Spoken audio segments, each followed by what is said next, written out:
요셉이 시종하는 자들 앞에서 그 정을 억제하지 못하여 소리질러 모든 사람을 자기에게서 물러가라 하고 그 형제들에게 자기를 알리니 그때에 그와 함께한 다른 사람이 없었더라.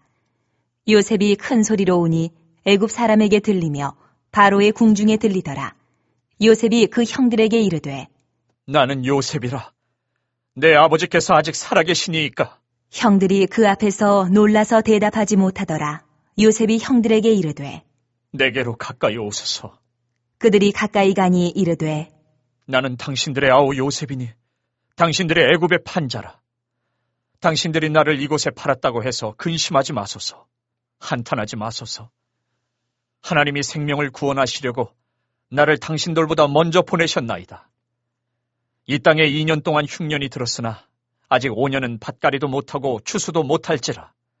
하나님이 큰 구원으로 당신들의 생명을 보존하고 당신들의 후손을 세상에 두시려고 나를 당신들보다 먼저 보내셨나니 그런즉 나를 이리로 보낸 이는 당신들이 아니요 하나님이시라. 하나님이 나를 바로에게 아버지로 삼으시고 그 온 집의 주로 삼으시며 애굽 온 땅의 통치자로 삼으셨나이다. 당신들은 속히 아버지께로 올라가서 아뢰기를 아버지의 아들 요셉의 말에 하나님이 나를 애굽 전국의 주로 세우셨으니 지체 말고 내게로 내려오사 아버지의 아들들과 아버지의 손자들과 아버지의 양과 소와 모든 소유가 고센 땅에 머물며 나와 가깝게 하소서. 흉년이 아직 5해가 있으니 내가 거기서 아버지를 봉양하리이다. 아버지와 아버지의 가족과 아버지께 속한 모든 사람에게 부족함이 없도록 하겠나이다. 하더라고 전하소서. 당신들의 눈과 내 아우 베냐민의 눈이 보는 바 당신들에게 이 말을 하는 것은 내 입이라. 당신들은 내가 애굽에서 누리는 영화와 당신들이 본 모든 것을 다 내 아버지께 아뢰고 속히 모시고 내려오소서. 하며 자기 아우 베냐민의 목을 안고 오니 베냐민도 요셉의 목을 안고 오니라. 요셉이 또 형들과 입맞추며 안고 오니 형들이 그제서야 요셉과 말하니라. 오늘의 밥 시간입니다. 요셉이 감정을 잘 조절하다가 유다의 헌신과 변화된 형들의 모습 속에서 그만 이제 자신의 정체를 밝힙니다. 이때 형들의 마음이 어떻겠습니까? 동생을 만난 기쁨보다 야 이제 죽었구나 생각하지 않았겠습니까? 동생 요셉을 죽이려고 했고 노예로 팔았으니 형들의 입장에서 지금 총리로 나타난 요셉을 보고 얼마나 두려움이 몰려왔겠습니까? 자, 그런데 요셉이 하는 말이 5절에 당신들이 나를 이곳에 팔았다고 해서 근심하지 마소서, 한탄하지 마소서.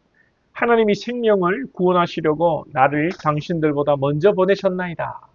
8절을 더 보면 그런즉 나를 이리로 보낸 이는 당신들이 아니요 하나님이시라. 놀랍지 않습니까?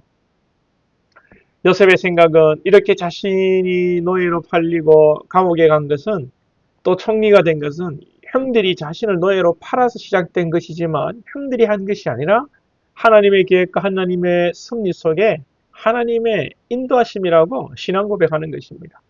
사실 인간적으로 보면 복수를 하고 최악의 상황으로 갈 수 있는 조건입니다. 최악의 조건을 하나님께서는 최선의 상황으로 요셉을 이끌어 오셨던 것이죠. 흉년 가운데 아버지와 가족을 모시고 애굽에서 온 가족이 행복하게 산다. 이 얼마나 아름다운 그림입니까? 자칫 잘못하면 요셉이 형들을 다 죽이고 아버지 야곱을 모시고 요셉과 베냐민만 살 수 있습니다. 그러면 아버지 마음이 편하겠습니까? 요셉 또한 여러분 편할 수 있겠습니까? 요셉이 이렇게 하나님이 인도하신 것이라고 고백하고 모두가 행복한 최선의 결과를 만들어 내었습니다. 하나님이 하신 것이죠. 요셉에게는 신약에서 말하는 합력하여 선을 이루시는 하나님에 대한 믿음이 있었던 것입니다. 로마서 8장 28절 우리가 알거니와 하나님의 사랑하는 자 곧 그 뜻대로 부르심을 입은 자들에게는 모든 것이 합력하여 선을 이룬다. 요셉이 얼마나 힘들었겠습니까? 형들에게 살해의 위협을 당하고 노예로 팔리고 억울하게 감옥 생활을 하는 게 여러분 그 십수년 동안 얼마나 힘들었겠습니까?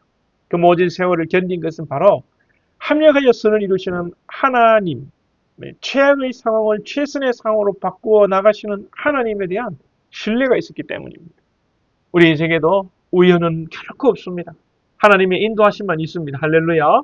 우리에게 어려운 일도 있고 또 고통도 있고 다 주님께서 우리를 연단하시고 믿음의 큰 사람으로 만드시고 계시는 과정이라고 믿으시기 바랍니다. 그리고 요셉의 이 하나님의 섭리에 대한 신앙 고백은 형들에 대한 용서로 표현되는 것입니다. 우리가 말로만 신앙하는 것이 아니라 이 신앙의 고백이 삶의 현장에서 드러나야 하는데 요셉에게 있어 또 우리에게 있어 이 용서가 수반되어야 한다는 것입니다. 하나님의 섭리를 믿는다고 하면서 인생에 우연이 없다고 다 하나님의 계획이라고 말은 입버릇처럼 하지만 누구를 미워하고 용서하지 못한다면 하나님의 섭리를 믿는다고 할 수가 없습니다. 그리고 우리의 용서라는 것도 말로만이 아니라 실제로 용서는 섬김과 베푸는 것으로 요셉은 하고 있지요. 아버지 말을 모시는 것이 아니라 말로 형들을 다 용서했다. 형들은 가나안 땅에 살아라. 그럴 수도 있지만 아버지와 형들의 모든 가족도 책임지고 돌보겠다는 것입니다. 우리의 용서도 말로만이 아니라 실제 삶에서 베풀고 섬기는 적극적인 행위를 통해서 우리의 용서를 증명하는 것입니다.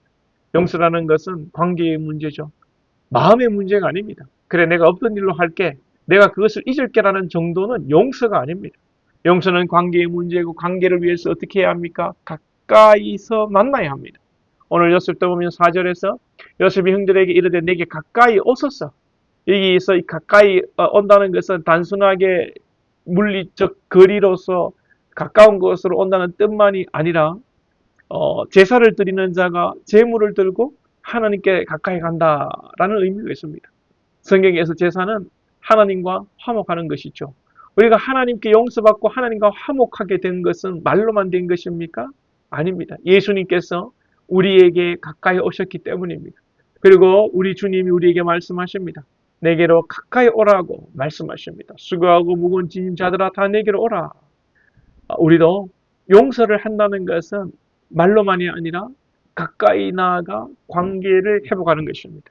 우리 모두가 하나님의 섭리를 인정하고 또한 우리에게 어려움을 준 원수 같은 자가 있다 할지라도 하나님의 섭리를 믿음으로 말로만이 아니라 그들에게 가까이 나아가 용서하고 하나님 안에서 관계를 아름답게 회복하는 그런 복된 권속들이 다 될 수 있기를 축복합니다.